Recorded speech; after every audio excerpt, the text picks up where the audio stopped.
afternoon. My name is Rivera and this is the Real Report. Scooby-Doo will be given a live-action Netflix series. This is a surprise to us all, as HBO Max currently is making the Velma series, which is animated. It is very much more adult series and, in my opinion, horrible. But a new live-action series will be coming to Netflix. A lot of people's worry is that it'll be like a Riverdale-style series, instead of being like the classic animation. But there is hope. There is a rumor that there is a chance the original cast from James Gunn's Scooby-Doo and Scooby-Doo 2 Monsters Unleashed would come back and said the series would follow them as adults. Honestly, any excuse to see Matthew Lillard back as Shaggy, I will take. So, if this rumor ends up being true, I'd be very excited for the show. If not, and they do go young, I'd be very worried it'd be very close to Velma, just in live action. But I guess we'll just have to wait and see. Kingdom Hearts is receiving an animated movie. What this movie will be, we have no idea right now. What we do know is that it'll be based on the titular game series, following the main character of Sora, as he crosses over with many Disney franchises. What this movie will look like, if it'll just be a huge crossover event filled with Disney cameos, we do not know. From what I've heard, I have never played a Kingdom Hearts game, but I know Kingdom Hearts fans. And apparently, if you did not grow up with this franchise, it is a very confusing franchise to get into, unless you play all the original games. So, will they be able to make it more entry level with this film, or will they go all out for the fans and just hope that people can catch on? I believe that if they go in a midway point, more towards the fans, it would be a good idea. Once you get that strong fan base, it helps a lot with the box office. But if you make it a little more entry level, you could lose them. So you need a balance to where new people can come in like me, but the hardcore fans can enjoy this film. But we don't know anything else about this. It's only a rumor that is being made right now, and I guess we'll just have to wait and see what happens next. And in case you're wondering why I am using the computer right now instead of my intern, it's because after the discussion last week, I had him fired, and nobody has wanted to work with us until then. He-Man and the Masters of the Universe is going live action again. He-Man is a classic 80s, 90s animated show. My father, I know, loves this series. I never watched it, but I did watch the Netflix Masters of the Universe series, at least the first season. The show was okay. It never had great reviews, never had the greatest story or action, but overall, I found enjoyment out of it. I did never watch season 2 though. But I would be very much interested in watching a live-action He-Man. Now, this would not be the first live-action He-Man film. There was one in the 90s with Dolph Lundgren starring as He-Man. What this modern film will look like, we don't know. As we know, people who are very big in stature can be made to look small, like Steve Rogers in the first Captain America. So will they go that route? Will they get two different actors to play the character? My choice would be that the big He-Man powered up version should be played by Alan Ritchson. I think he has the perfect sculpt to play this character. Now, who would play the younger version? I don't know.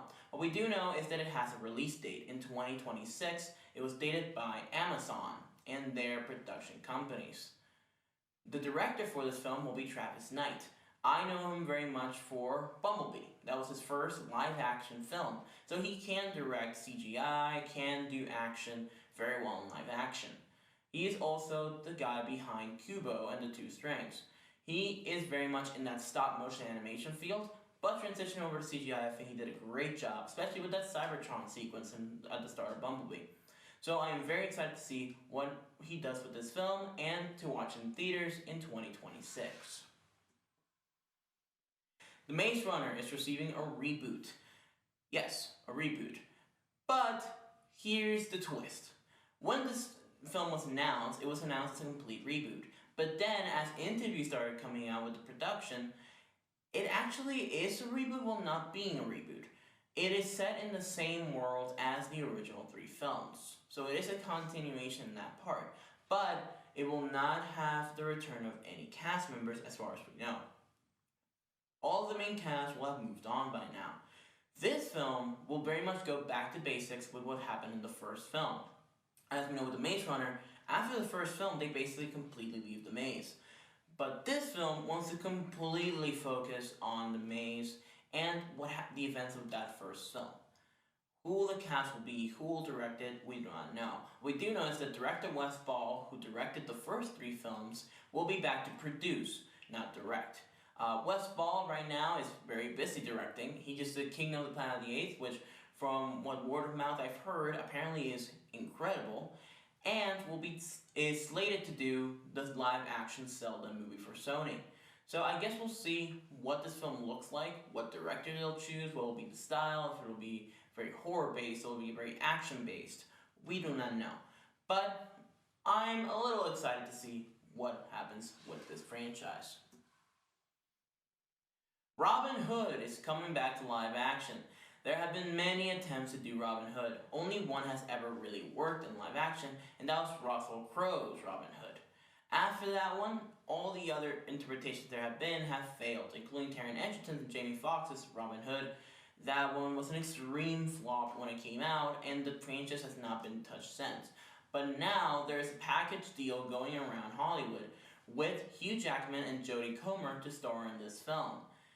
What will be the premise of the film? Well, Jodie Comer's character has been completely unnamed. We do not know who she is. But Hugh Jackman will be playing Robin Hood, but he'll be playing an old Robin Hood in his retirement, having to be brought back by this younger woman who will help him regain his adventurous spirit. This is Logan. It's just Logan with Robin Hood, and I don't know how to feel about that. I think that Logan is a beautiful masterpiece, and to even try to recreate it is a horrible idea. I hope that this film can overcome my worries about it and that it actually is a really cool, original story. But right now, Jodie Comer's X-23 and then Hugh Jackman is just still playing Logan up till now. And I feel bad for James Mangold. First, they reversed the death of Logan that he created with Deadpool and Wolverine. I know it's not an actual reversal, it's a multiversal option, which I'm very happy about. But James Mangold still was not happy that he's coming back anyways. And now they're copying his whole film with Robin Hood, and it's starring Hugh Jackman. It's kind of nuts to be him right now, especially after Indy 5 was a huge flop. But I guess we'll just have to wait and see what happens with this project, as it has no release date and hasn't even been picked up by a studio. But starring these 2 actors, especially Jodie Comer coming off of Free Guy and the Bag Riders, and Hugh Jackman off of Deadpool and Wolverine, they'll definitely want to take this. And that is the real report for today. But now I will pass it on to Luis to do the superhero report. Hello everyone, I'm Luis Rivera and welcome back to the superhero report. James Gunn's Superman is one of the most anticipated films of 2025. And today we have finally gotten our first look at David Cornsweet in the iconic suit. Now, there have been many opinions on the suit. Some people like it, some people don't. I personally love it. I think it's a very good mix of the modern Superman and the classic Superman.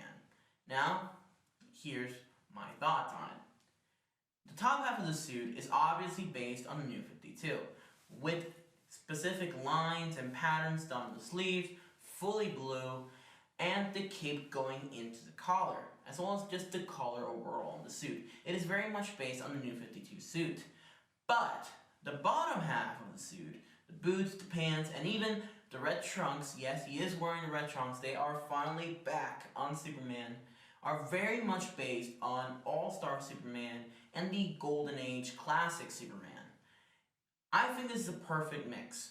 But there's one detail that we had already seen, but to me it's still so intriguing, and that is the logo on his chest. It's not New 52, it is not classic, it is not All-Star. It is the Kingdom Come suit. For those of you who don't know what the Kingdom Come storyline is, in that storyline Superman has retired. And a lot of those heroes that we know right now have retired, and a new generation of heroes have come in. What happens in this storyline is the entirety of the Daily Planet has been destroyed by the Joker, killing Perry White, killing Lois Lane, and basically anyone else inside the building, except Superman. After this point, he goes to his farm, retreats, and just never becomes Superman again, until the new heroes have much less of a moral compass than the original heroes of old. They kill. They have no problem killing. Think of Jupiter's Legacy or The Boys, those type of heroes. And Superman is now forced to come back with the original superheroes to teach them a lesson and learn what it means to be a hero now. And that is a very good storyline. I do really recommend it. It's from DC Elseworlds, and I do really recommend giving it a read. But what's interesting is that they went New 52, Classic, and then out of nowhere, the logo from Kingdom Come. I don't mind it at all. I think it's a very cool logo, and honestly, it just looks alien. So I like it. The Essence Superman is always meant to be alien fashion. That's also why he wears the red trunks. It's alien fashion, it's not human fashion. For us, it's trunks and an S. For them, that is the crest of the House of L, and the red trunks are just a regular part of what he wears back at his home. So I really do like this design, making it a mix of modern, classic, and even Elseworlds. And also, David Cornsweet just looks great in the suit. He just looks like Superman. My only problem with the reveal picture is that he's sitting down, crunched over, making this top half of the suit look very baggy on him. There is a picture that came out by James Gunn, I believe, of David Cornsweet working out and his physique for the Superman movie. He is huge, so it makes no sense the suit is baggy. The way I see it is because of the positioning, or maybe it was early in production, that's why the suit is looking baggy on him, and I really hope it does not look this way in the movie. I'm just giving it the benefit of the doubt because they did the picture of him sitting down. Also, just the lack of urgency. As you can see in the background, we don't know what that is, but it's a huge eyeball just shooting at Metropolis. And Superman just taking his time putting on his boots. The dude has super speed. He can just put on his suit like that. So, seeing the lack of urgency also just doesn't go with the character. It is a very weird picture. I do like that it was revealed in a very much comic book cover style. Like, if you just add Superman at the top, it looks like a comic book cover, and I do really appreciate that. But I really hope that the next look at the suit is either the trailer or just a much better picture of it. I do think that the reveal picture should have been him coming out of the telephone booth, which is what in the classic comics he used to change this into his suit. Of course, those don't exist anymore, but still would have been a very good nod to the past. Next up in the world of DC is Batman Caped Crusader, as we have finally seen images of this show. This was announced at the first DC fandom to be a collaborative work between J.J. Abrams, Matt Reeves, and Bruce Timm. For those of you who don't know who they are, Matt Reeves made the Batman as well as the Planet of the Apes trilogy. J.J. Abrams is responsible for the Star Trek films as well as The Force Awakens. And Bruce Timm is the person responsible for the classic DC animated shows. Justice League Unlimited, Batman the Animated Series, Superman the Animated Series. And they have all teamed up to create this show about Batman's first year in the suit. As far as I know, this is a full year one story following Bruce Wayne, as he doesn't have the fancy gadgets. He wears a very classic version of his suit and is just learning along the way. Now, that show was announced all the way back then, and we had never heard anything about it except that it was canned. When David Zaslav took over Warner Bros., he canceled a lot of animation, and this was one of the projects. But instead of just doing a tax write-off like Batgirl, he sold it off. Amazon has finally confirmed that they have the rights and that the show is coming out this year, later in the fall. Now, these images show a bunch of characters and their looks that they're going to have in the show, including, of course, Batman using a very classic costume from his first appearance, Catwoman using a very classic costume, very much inspired by the 60s Batman suit, Commissioner Gordon, who reminds me, at least personally, a lot of the Jeffrey Wright version from the Batman. This villain that we sadly do not know who is right now, we can just guess. Kind of feels like a Scarecrow villain, just because of the face. But we right now have no idea who this is meant to be. Over here we have Bruce Wayne and Selina Kyle in their civilian attire, as well as the new Harley Quinn. What else will happen in the show, we do not know. What I am worried about is that Matt Reeves already did year 2, not year 1, let's be clear about that, but still, he did year 2 in the Batman. So will it feel repetitive to go to year 1 now in animation? I personally hope not. I am not sure though. Bruce Timm, I want to fully trust him and be happy that he's coming back. But then he did the Batman the Killing Joke, and I hate that animated movie. It is one of the only DC animated films I hate. So I'm very hopeful that that is not the Bruce Timm we're getting here, and then instead it will be the Bruce Timm from the classic animated shows. But what else will happen in the show? The exact release date, we'll just have to wait and see. Just expect it this fall, and because these images have been released, I'd also expect a trailer very, very soon. Now moving on to the world of Marvel. Captain America Brave New World was supposed to come out this month. I believe either on May 3rd or May 4th. But, of course, as we all know, it has been delayed to February 14th of 2025. But all the product tie-ins could not be moved as though were set in stone for a very long time.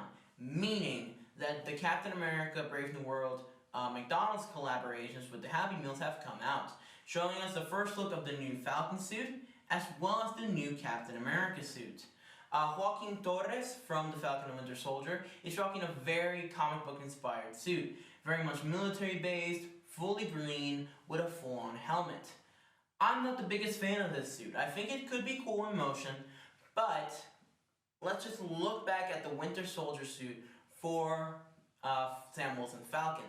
It was extremely basic, extremely military based, so at the end of the day, while I may not love Joaquin Torres' suit, I think it's a much better start than what Sam Wilson got in The Winter Soldier.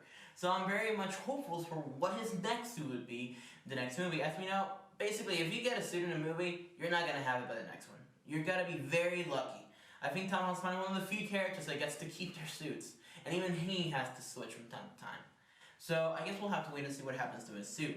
But talking about Sam Wilson, Captain America, as you can also see him down in this image, his suit has very much eliminated the white aspects that made it unique in the Falcon and the Winter Soldier, going for a much more stealth-based suit, kind of like Captain America's in the Winter Soldier, Steve Rogers' stealth suit. So I'm very excited to see what it will look like in action, why this choice was made. Personally, I am a little sad that they eliminated the white on the shoulders that makes Sam's suit so unique. To me, it feels like if Miles Morales finished his journey, became the only Spider-Man, and then out of nowhere put on a version of Peter Parker's suit. No, Miles Morales is his own character. He has his own suit, his own powers. Peter Parker Spider-Man, and so is Miles Morales. So I like that he has his own black and red suit.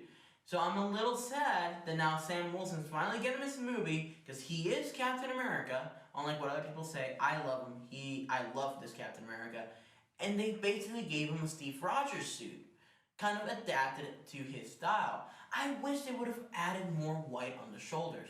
Maybe not on the mask, but still, just a little bit more white around the chest and the shoulder area. I think that would have made it look a lot more unique and a lot more like a Sam Wilson Captain America suit. But we'll just have to wait for this next film. The other thing we finally get to see is Harrison Ford as General Ross. And in this McDonald's tie-in, it was spoiled that Red Hulk will be in the film. We knew this a lot from Lego sets and toy leaks, but we finally had a full confirmation, as one of the Happy Meal toys is a Red Hulk figure. So, now we know he will be turning into Red Hulk. I still don't know how to feel that so much Hulk lore is being put into a Captain America movie, especially Sam Wilson's first Captain America movie. If it was his third or his second, I'd be fine with it. I just want him to shine. I want him to shine. People see what I see in him as the new Captain America, and that he can continue to prosper in the future. But we'll have to wait till February 14, 2025 to know any more, or at least till the trailers come out probably at the end of this year, start of next year. Giancarlo Esposito has been cast in the MCU, but apparently not as the character a lot theorized. I personally wanted him to play Professor Xavier, and Magneto, my fan cast for him was Ralph Fiennes, who played Voldemort in the Harry Potter films. I thought these two would be an incredible duo as the two titular characters. But Giancarlo Esposito had just done an interview where he said, I am in the MCU, but not as a character people have theorized or fan casted me as. So we don't know if this is a true situation or if this is not a werewolf situation like Andrew Garfield. I guess we'll just have to wait and see till we even know when it's gonna be. But he also did say we'll know very soon. So that lets me know it's probably not Professor Xavier, sadly. As much as that's who I want him to play, it probably will not be. The other character he was theorized a lot as is Doctor Doom. Doctor Doom would be a very cool character. Fantastic Four's filming very soon. Secret Wars has to film in like a year. So it could be Doctor Doom, but the fact that he said it's someone we haven't theorized kind of makes me think it's not Doom. He also just didn't want to play a lot more villains. He wants to play heroes now. And he still likes playing villains, but he wants to diversify the type of character and not only get typecasted as the villain from now on. Now, I've also added Norman Osborn here, and the reason I've done that is because Friendly Neighborhood Spider-Man is supposed to come out either at the end of this year or next year as a part of Marvel Animation's roster.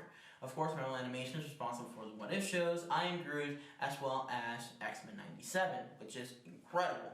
And they're making their own Spider-Man show called Friendly Neighborhood Spider-Man, in which, in that scene in Civil War, instead of Iron Man arriving at Peter Parker's living room and recruiting him, Norman Osborn is the one that arrives there and recruits him. So, we don't know what that's going to entail. For all we know, Norman Osborn maybe does not start as a villain. Maybe he is a hero at the first. And that's why Giancarlo Esposito would be voicing him. As we saw in the promotional art, he is very much based on classic versions of Norman Osborn, like this picture. So I really do think that Giancarlo Esposito has that voice. He has the acting prowess to play Norman Osborn in Friendly Neighborhood Spider-Man, and I think that's why he said something we wouldn't expect. Because while some people had theorized Norman Osborn, not a lot of people mentioned in the animated form. So it could be that that's what he means. He will not be in the MCU live action, but he will be in the MCU through Marvel Animation in Friendly Neighborhood Spider-Man.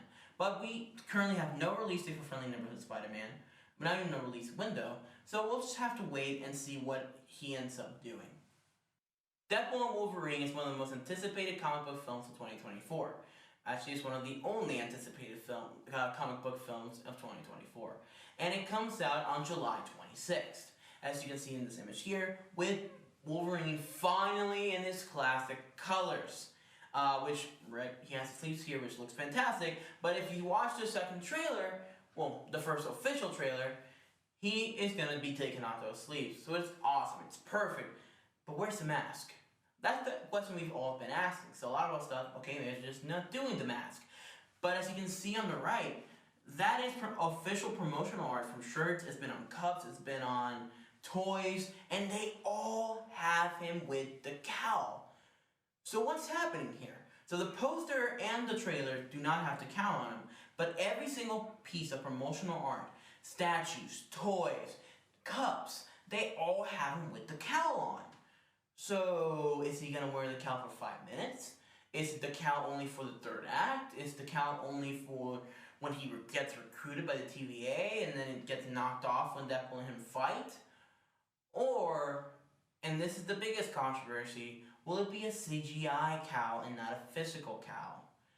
This is a worry a lot of us have been having, and the reason is, as you can see right here, Thor Love and Thunder, the helmets for Thor was fully CGI, as you can very easily tell us it is very bad CGI. Now, not every CGI helmet looks bad. Iron Man's CGI helmet looked good in Avengers Endgame, Ant-Man's helmet in Quantumania looked good, but I personally just prefer physical helmets. Take off the helmet, take off the cowl, like Deadpool's mask. Add some CGI to it, that's fine, but make it physical, make it look real. I don't want this. I don't want this to happen to Hugh. For all we know, it will be a CGI cowl, and we've already seen shots where he's supposed to have it, but doesn't have it because it hasn't been CGI'd on for the trailer. I'm very worried about that. I do hope the cowl's in the movie for more than 5 minutes, maybe just the whole third act, or maybe just the start of the movie, the flashbacks. But I really want to see Hugh finally don the cowl. When he has the sleeves off, if he puts on that cowl, that would be the perfect comic book Wolverine.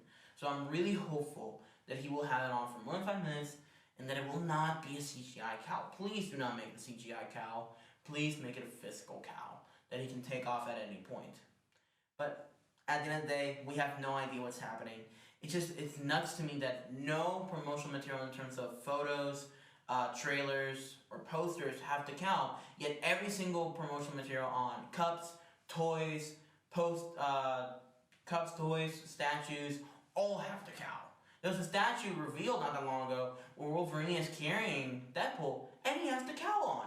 So we're very much confused on what's happening, and hopefully we'll find out probably in the next trailer, the final trailer, or even if we don't find out till the movie, which I'm honestly, that's the choice I want, I just hope he has it for more than 5 minutes, man.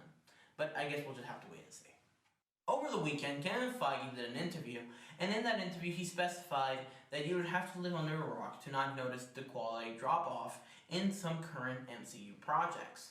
It really does take a lot of guts to admit this. Normally an employee this high would not be able to talk badly about their corporation, but it really does show the amount of respect and power that Kevin Feige has at the company, and that he is Marvel Studios.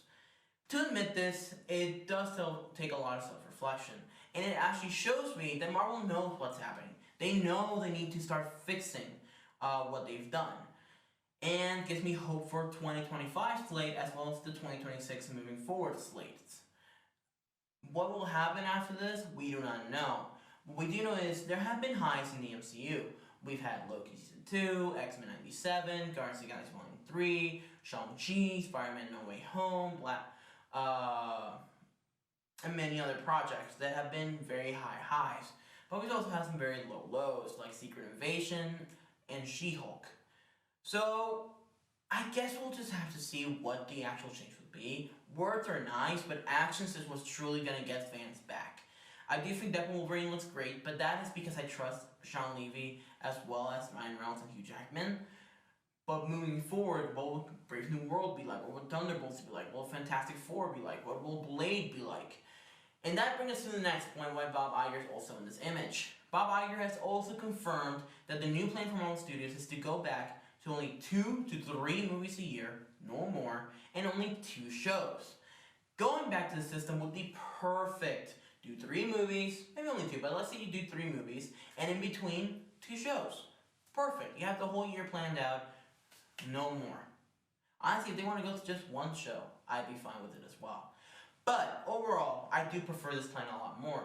What this means is that Blade is most definitely not coming out in 2025. Captain America Brave New World is doing its reshoots. The Fantastic Four is about to start filming, and Thunderbolts is filming right now. So they will be ready for the 2025 release dates. But Blade has not even started filming. It has no filming release date. Only a rumored one of apparently February next year. So if that is true, that would mean that Blade would now be coming out in 2026. I do think that February 2026 would be a very good release date, as it would match the release date of Black Panther and Captain America Brave New World. But as much as I wish it would come out in October, I think this is the future for this film. I'm very sad that Blade keeps getting delayed. I think it's a great idea. Hopefully it'll be rated R, like that one Wolverine. I love Mahershala Ali, and I just feel bad for him. Once he won his second Oscar, he used that buzz, called up Kevin Feige, was like, I want to play Blade. Was announced at SDCC 2019, and has been waiting ever since. So I'm hopeful that he'll finally get his light, and then early 2025, they'll film this movie and release it in February 2026. What will the film look like? We don't know. The script has been read many times. The writers have been fired, rehired, fired, hired new ones, fired again, hired other ones. Like, it's been a mess, and hopefully we can get a good Blade movie. That's what I want. And we'll just see what this new plan from Marvel Studios will bring. I do think that I love that Kevin Feige is doing self-reflection on what the project's quality has been, that Bob Iger has finally admitted that they need to go down on the amount, the quantity of these projects, quality over quantity, when MCU, honestly, for the last few years has been going quantity over quality. So, we'll see what happens next. But that is the end of the superhero report for this week. Thank you all for tuning in, and I'll pass it back to Luis. And that has been this week's Real Report. I hope all of you enjoyed this week's news. A lot of great news stories, thankfully, and hopefully we'll have an episode very soon. I will be out of the office for a while, so expect a new set, a temporary new set for at least a little over a month. But the news will continue to be coming, and Real Report will not be stopping. But until then, I hope you all enjoy it. I hope that you like and subscribe to Avalon Studios as more content is coming very soon, and may the power protect you.